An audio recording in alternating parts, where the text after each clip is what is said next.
강선용 원장님, 네. 칼슘이 얼마나 중요한 겁니까? 사실 뭐 칼슘이 이제 뼈를 구성하는 가장 중요한 어떤 그런 미네랄이긴 하지만 우리가 이제 그것만이 다가 아닙니다. 그래서 이게 근육이 수축하거나 심장도 근육이거든요. 그러니까 이런 게 수축하는데 아주 중요한데요.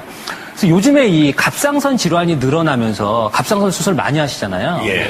근데 우리 몸에서 이 칼슘을 혈액으로 배출하는 데가 이 갑상선에 붙어 있는 부갑상선이라는 조직이 있습니다. 기관이 있는데 이 수술을 하게 되면 갑상선을 띄면서 이 부갑상선을 같이 절제하게 되는 경우가 종종 있습니다. 그래서 이런 분들은 칼슘을 꼭 드셔야 되는데 이게 급작스럽게 칼슘량이 부족해서 그러니까 칼슘을 섭취하지 않으시거나 하면 막 손발이 떨리고요. 그 다음에 사람이 막 예민해지고 이런 증상이 실제로 생깁니다. 이게 근육이 수축하지 못해서 막 손발이 떨리고 이렇게 되는 거거든요. 그게 더 심해지면 심장 근육이 수축하지 않기 때문에 사망에 이를 수도 있는 그렇게 될 수 있기 때문에 칼슘은 우리 단지 그냥 뭐 뼈 건강 이게 아니라 이게 급성으로 부족해질 때는 사망에 이를 수 있다. 이렇게 중요한 미네랄입니다. 저네요. 얼마 예. 전에 내 후배하고 같이 밥을 먹는데 그 전에는 멀쩡하던 애가 이렇게 뭘 젓가락을 드는데 손을 이렇게 떨어요. 손을 깨서 뭐가 좀 칼슘이나 뭐가 부족하구나 알려줘야 되겠네. 미네랄이 부족한가 봐요.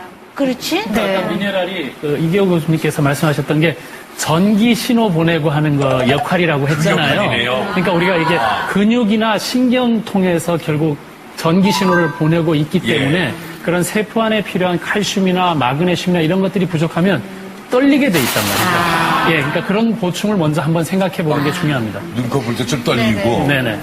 근데 이제 칼슘이 부족하게 되면 이제 그런 신경 전달 쪽으로 가가지고 좀 더 심해지면 말이죠. 지금 이제 암세포의 칼슘 농도하고 정상세포의 칼슘 농도를 분석해 보면 말이죠. 암세포의 칼슘 농도가 10배 이하로 낮습니다. 그래서 이 칼슘은 굉장히 그 중요한 가장 기본적인 물질인데 사람들만 칼슘을 찾아서 먹는 게 아니고요. 아프리카의 그 엘곤 산에 가게 되면 말이죠. 코끼리 동굴이가 불리는 깊은 동굴이 있습니다. 굉장히 험악한 지역이 있습니다. 거기는 사람이 잘 갈 수도 없는 그 지역에 보게 되면은 1년에 말이죠. 몇 번씩 백 마리의 그 코끼리들이 줄을 지어가지고 그 험한 산길을 찾아가서 그 동굴에 가서 동굴벽을 막 뜯어먹고 있거든요. 그래서 이 과학자들이 하도 궁금해서 그 코끼리들이 파먹었던 그 동굴벽 속에 이제 그 있던 푸른 색깔이 나는 흙을 분석을 해보니까 그 속에는 말이죠. 놀랍게도 일반 흙보다는 칼슘과 나트륨의 농도가 약 100배 내지 200배가 높은 굉장히 순수한 광물질 토양이라는 게 밝혀졌거든요. 코끼리들도 말이죠. 본능적으로 살기 위해서 그 험한 산골짜기 동물을 찾아서 먹을 정도로 칼슘은 아주 필수 미네랄이다. 이렇게 말씀드립니다. 코끼리도 건강해지기 위해서 그 험난한 길을 찾아가서 칼슘을 보충하는데 왜 인간인 우리는 이렇게 항상 칼슘이 부족할까요? 왜 그래요? 뭐 이유는 그렇죠. 일단은 바쁘다. 일단은 또 귀찮다는 핑계로 일단 식이 섭유량, 이 칼슘이 많이 포함되는 음식의 섭취량을 그 작은 부분이 현재는 가장 이제 그 큰 원인이고요. 특히 어린애들이 즐겨하는 콜라라든지 인스턴트 식품에는 인성분이 굉장히 많이 포함이 되어 있습니다.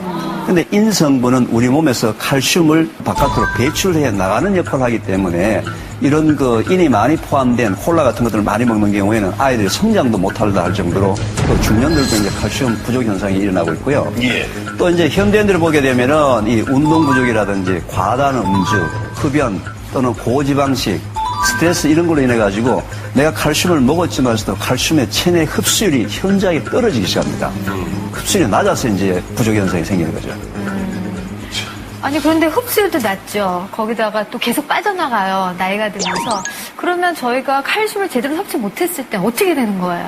여러 가지 증상이 이제 나타나는데 노벨 의학상의 후보자로 이제 올랐던 이 월렉 박사라는 분이 칼슘 하나가 부족할 때 무려 나타나는 질병의 가지수를 그분은 147가지라고 했습니다. 그럼 여러분 알고 있는 질병을 다 얘기 한번 해보십시오. 어떤 종류의 질병이든지 간에.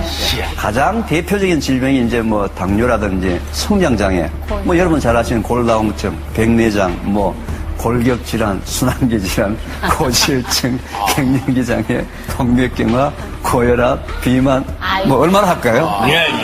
그만하셔도 될 것 같아요. 그 정도면 이제.